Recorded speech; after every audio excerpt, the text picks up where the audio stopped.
Saudações, amigos e alunos do NEAF. Tudo bem com vocês? Vamos começar então mais um Top Atualidades, nesse novo modelo, nesse novo formato. Vamos aos slides então. Tá aí com o professor Marcos José e material da Raquel Basilone. E por falar em Raquel Basilone, algumas pessoas andaram mandando mensagem para mim, perguntando: cadê a Raquel? Quem é a Raquel? Tal. Então, vamos lá. A Raquel resolveu aparecer. Olá, gente, queridas e queridos estudantes, muito prazer. Eu sou a Raquel NEAF, que está sempre acompanhando o professor aí nos materiais. Espero que vocês estejam gostando, estejam acompanhando as leituras complementares, as notícias, a aula do professor e estejam, aprendendo mais, sendo melhores. Vou deixar rapidinho para vocês o meu contato. Eu estou lá no Facebook como Raquel NEAF. Quem quiser, fique à vontade para me adicionar, para conversar. E um bom top para vocês, hoje e sempre. Valeu, Raquel, obrigado. Tá vendo? Pronto, para vocês que estavam curiosos, querendo saber quem é a Raquel, pronto, ela resolveu aparecer. E, sem perder mais tempo nenhum, vamos voltar aqui. Como sempre, abrindo aqui o slide. Com semana de 3 a 9 de março, quais os temas que vamos trabalhar? Programa nuclear do Irã, Tabaré Vázquez, que assume no Uruguai, o culto evangélico Eduardo Cunha, em culto o evangélico Eduardo Cunha, Câmara aprova pena maior para assassinato de mulheres, juíza federal determina a deportação de César Battisti, cantor sertanejo José Rico morre e Piracicaba contrata empresa antidengue em Campinas. Legal, então?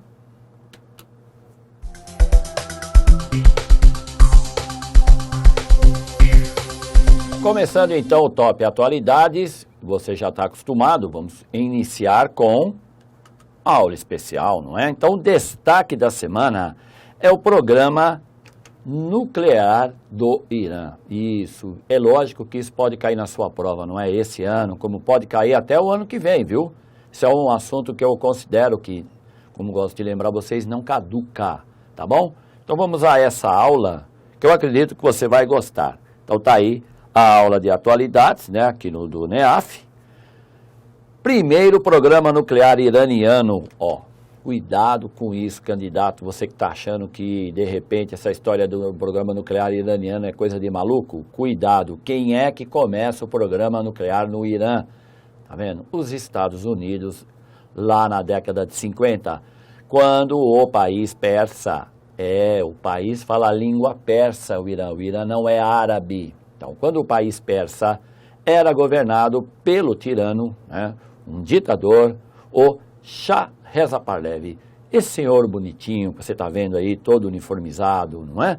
Pousudo, então, esse aí era uma espécie de ditador, com disfarce de um homem democrático que existia no Irã, e que a grande maioria do país é praticamente xiita, o Irã é o maior país xiita do mundo muçulmano, não gostava muito. Então, o programa nuclear dos Estados Unidos, chamado Átomos para a Paz, foi quem começou essa história de programa nuclear do Irã. Só que aconteceu o seguinte, em 1979 você vai ter a tal da Revolução Xiita. É implantado no Irã um xiismo mais radical, ou seja, o Irã passa por uma revolução, isso é comemorado lá até hoje, chamado também de República do Irã, e aí o tal do Ayatollah Khomeini, que estava exilado em Paris, na França, ele retorna ao Irã, seu país de origem, e praticamente os xiitas radicais tomam o poder. O Shah Reza Pahlavi é obrigado a ir embora do país e a partir desse ato, que começa em 1979, tudo, então vou até mudar aqui, tudo que se refere ao Irã não agrada os Estados Unidos, Israel e União Europeia, tá bom? Ocorre que você vai ter no país vizinho, o Iraque, um governo também tirano, do tal Saddam Hussein, esse que você está vendo aí embaixo na sua telinha. Então, os Estados Unidos, a União Europeia, armam o Saddam Hussein e lá vai o Iraque numa guerra que durou 8 anos contra o Irã. Essa guerra matou milhares de pessoas, custou o orçamento, né, um dinheiro fantástico, tanto do Irã quanto do Iraque, mas o Iraque não conseguiu derrubar o regime dos ayatolás. E aí o que deu? É lógico, o Irã radicalizou mais ainda a sua postura em relação ao Ocidente. E é lógico, né, o programa nuclear iraniano, ele acabou ficando aí meio que na berlinda, ele ficou congelado. O Irã não tinha condições de tocar esse programa. O único país que deu um certo apoio ao programa nuclear do Irã foi a Rússia, na tentativa de colocar em funcionamento essa usina nuclear que você está vendo aí, Bushehr. Então, essa usina acabou não funcionando, o programa nuclear do Irã com a Rússia não funcionou. Bem, então aí nós estamos na década de 90. Em 2001, e isso é lógico, não é candidato e candidata, você deve saber, em 2001, 11 de setembro, o ataque do Talibã, né, orquestrado aí por Osama Bin Laden, contra os Estados Unidos. Então, entra em ação a doutrina Bush. E a doutrina Bush, não é? Lembra aí do presidente? Tá aí o presidente Bush para você não matar a saudade deles? Então, a doutrina Bush estabelece que existe um eixo do mal, um grupo de países no mundo que são inimigos da liberdade e da democracia dos Estados Unidos. Entre esses países que formam o tal do eixo do mal, a doutrina Bush também declara que eles, aguardem, nós chegaremos lá, né? Está o Irã. O Irã faz parte, junto com a Coreia do Norte, não é? A Síria, o Iraque, até a Venezuela entrou nessa história do eixo do mal. Pois é, a partir da divulgação da doutrina Bush, que considera o Irã um inimigo potencial dos Estados Unidos, o programa nuclear iraniano é acionado. Então nós temos que lembrar, e é o que eu vou fazer aqui para você, o seguinte: você tem em 2001, os americanos invadem o Afeganistão. Em 2003, contra a postura da ONU e de outros países do Ocidente, os Estados Unidos invadem o Iraque. Se você tem de um lado o Irã, não, de um lado o Afeganistão e do outro lado o Iraque, no meio você tem o Irã. Olha direitinho o mapa, você está vendo o mapa aí embaixo, está vendo? Isso, ó, vou até fazer aqui uma sinalização, não é? Ó, você está vendo o mapa aqui embaixo, não é?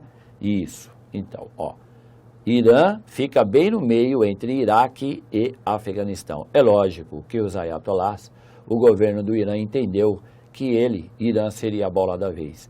Então, a partir daí, o Irã realmente mergulha num projeto nuclear para poder, de repente, quem sabe, se defender contra uma futura invasão dos Estados Unidos. Beleza? Então, nós vamos ter aí a seguinte situação, tá? As tensões entre Estados Unidos e o Irã só aumentam.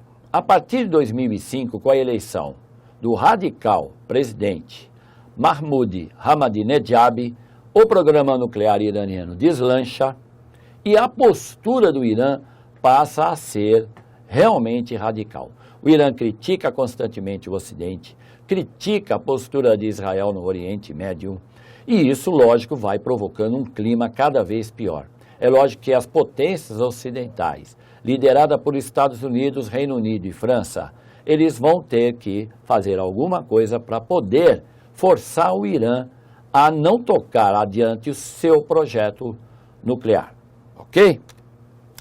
Esse que você está vendo aí é o Mahmoud Ahmadinejad, né, que deixou o governo alguns anos depois, afinal de contas, em 2012, ele teve 2 mandatos. O governo de Mahmoud Ahmadinejad, que era considerado radical, e de fato era mesmo, ele vai acabar tendo que deixar o governo. Nesse interim em que o governo do Irã tem essa postura de radicalização, as sanções econômicas contra o país xiita cada vez ficam piores. Então, por isso que você tem aí embaixo, não é? Esse lembrete. As coisas começam a tomar outro rumo quando finalmente Hassan Rouhani, o atual presidente do Irã, muito menos radical que Mahmoud Ahmadinejad toma o governo de forma democrática. Ele foi eleito contra todas as previsões, okay? Porque não era realmente esperado que Rouhani ganhasse essa eleição. Está aí a imagem dele, como você está vendo, né? Vamos até dar uma melhorada aqui. Então, Rouhani passa a liderar o país persa e mesmo com o Conselho de Segurança da ONU aplicando sanções pesadas, como esse parágrafo que você tem aí embaixo. No slide, o Irã acaba finalmente concordando com um novo programa, que a gente chama, como você está vendo aí, P5+1. Então, P5 ou G5 são os 5 países do Conselho de Segurança da ONU. Estados Unidos, Reino Unido, França, Rússia e China. Somado à Alemanha, principal economia da União Europeia, secretamente, o P5+1 fez um acordo com o Irã para que o país xiita aceitasse enriquecer urânio a 5% e não 25% ou 20%, como insistia o governo do país. Okay? De lá para cá, o programa nuclear iraniano tomou um rumo mais tranquilo. E é por isso que, lógico, você vai ter aí alguém que vai fazer uma tremenda gritaria, porque não foi convidado para participar do acordo e é o país, lógico, inimigo número 1 do Irã no Oriente Médio, Israel. A imagem que você está vendo aí em cima ocorreu a semana passada. Benjamin Netanyahu, premier de Israel, esteve no Congresso dos Estados Unidos fazendo um discurso e pregando que o acordo P5+1 é um grande equívoco. E é lógico, Israel e Irã não possuem relações, os países tecnicamente, vamos dizer assim, estão em pé de guerra, tá? Mas felizmente isso só tecnicamente. Lógico que isso pegou muito mal para Barack Obama, porque o governo dos Estados Unidos defende, sim, um acordo com o Irã, que Israel critica, e a oposição ao Congresso dos Estados Unidos também. Então, turminha, o que eu tenho aqui para dizer para vocês? Tomem muito cuidado com essa história do acordo nuclear do Irã e, principalmente, faça isso que eu vou mostrar aqui para vocês. Ó. Venha comigo na lousa aqui. Ó. Tá? Legal você ter alguns conceitos, como, por exemplo, qual o conceito que você tem sobre ayatolás, não é?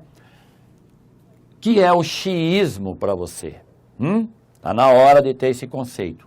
Também dei uma olhadinha nessa história da doutrina Bush. E também procurem saber por que o Irã, muitas vezes é chamado pelos críticos, de uma teocracia, apesar do país ter eleições e ter um presidente legitimamente eleito, como é o do Rouhani. Outro detalhe, procure assistir o filme Argo, o Oscar, inclusive. Esse filme é muito bom e fala sobre a Revolução Xiita de 1979. Muito legal, recomendo. Outro detalhe importante, cuidado e veja bem, estude bem sobre as relações entre Rússia e Irã, porque o principal apoiador no Conselho de Segurança da ONU, o principal apoiador do Irã é a Rússia. Tomem cuidado com as relações entre Bashar al-Assad e o governo do Irã, os dois são aliados, não é? E também com o Hezbollah, o grupo que Israel, Estados Unidos e União Europeia consideram como terrorista, que fica no sul do Líbano e é xiita e tem apoio tanto da Síria como o do Irã. Volta aqui comigo, que eu vou colocar aqui para vocês, não é? Tá aí a relação de sites que você pode depois conferir, consultar, que é de onde eu elaborei essa questão aqui, essa aula especial, e lógico, não é? Espero que você tenha gostado dessa aula e fica de olho que o assunto não caduca e cai esse ano em algum concurso de atualidades.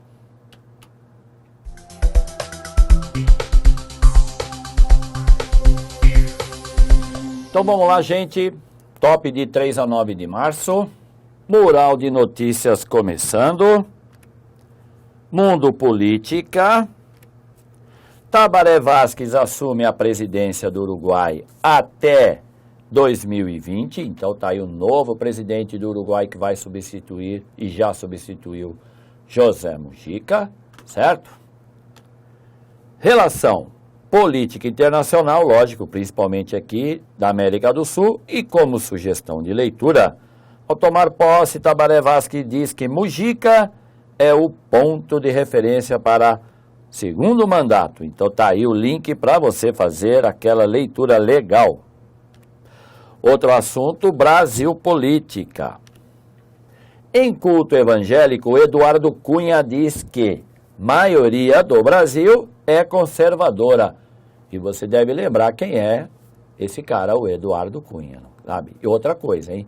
Essa história de bancada evangélica, antes que você ache que nós aqui no NEAF estamos perseguindo alguém por causa de religião, cuidado, não comete essa gafe, tá bom?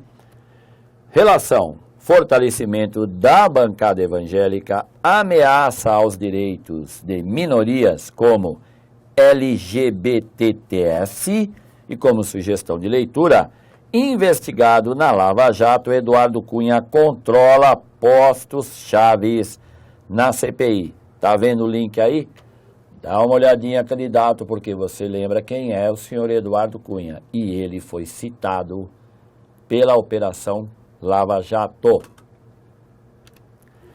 Câmara aprova pena maior para assassinato de mulheres. Isso saiu a semana passada. Toma cuidado. Relação política de combate ao machismo, combate à violência contra a mulher. E como sugestão de leitura, Dilma sanciona nesta segunda-feira lei que tipifica feminicídio. Cuidado com essa palavra, feminicídio. Ok? Brasil, sociedade.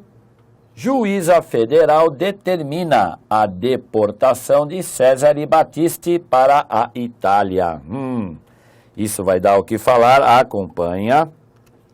Relação política internacional e justiça brasileira e como sugestão de leitura, entenda o caso de Cesare Battisti. Tá o link aí embaixo para você consultar, candidato e candidata. Cantor sertanejo José Rico morre aos 68 anos em Americana. Então, sempre quando morre aí uma celebridade, nós temos que fazer aqui uma pequena cobertura. Isso pode cair sim em atualidades. Tá aí a relação de leitura que você pode fazer, né, com que música popular, personalidade da cultura popular e como sugestão de leitura, enterro de José Rico reúne multidão e causa tumulto em Americana. Brasil Saúde. Piracicaba contrata empresa antidengue de Campinas. Já falamos dessa história de mosquito transgênico aqui no Top. Fique esperto, acompanha, porque isso tem muita gente que não dá bola, depois é pego aí de surpresa. Relação que você vai fazer: combate à dengue, tecnologia aliada à saúde, polêmica dos transgênicos. E como leitura, a era dos mosquitos transgênicos. Tá o link aí para você matar a pau.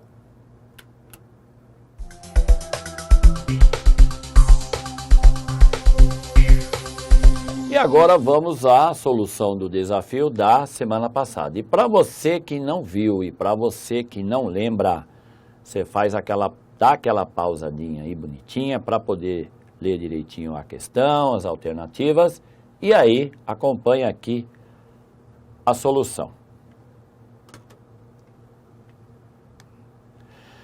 Resposta do desafio, alternativa E.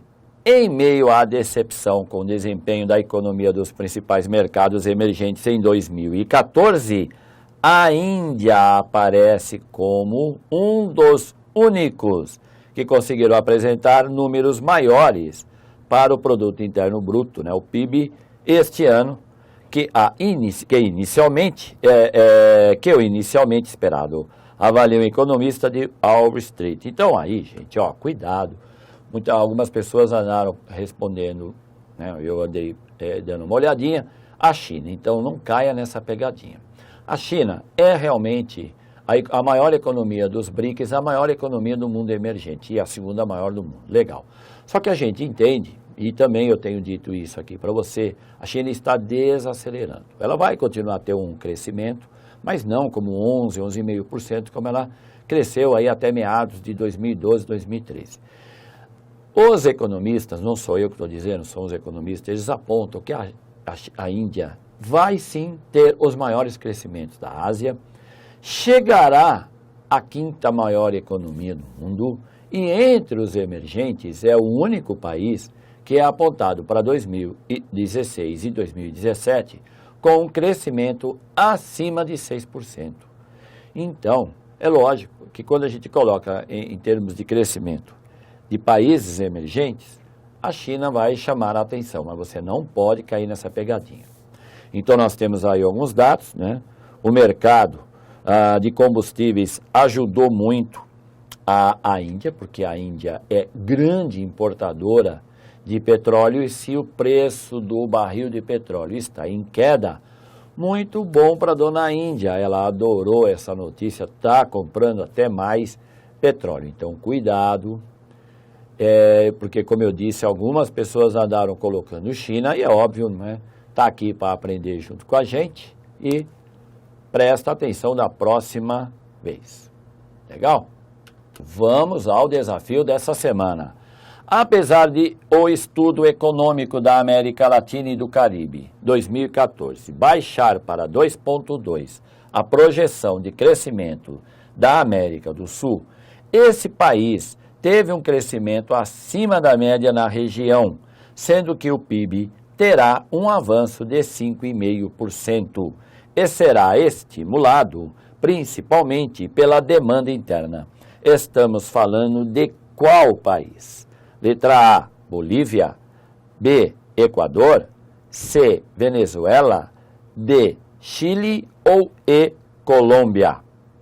E assim terminamos mais esse Top Atualidades, que foi de 3 a 9 de março, esperando que tenha sido muito útil para você e esperando também que você tenha uma excelente semana e, como sempre gosto de prometer, segunda-feira que vem estarei aqui com você.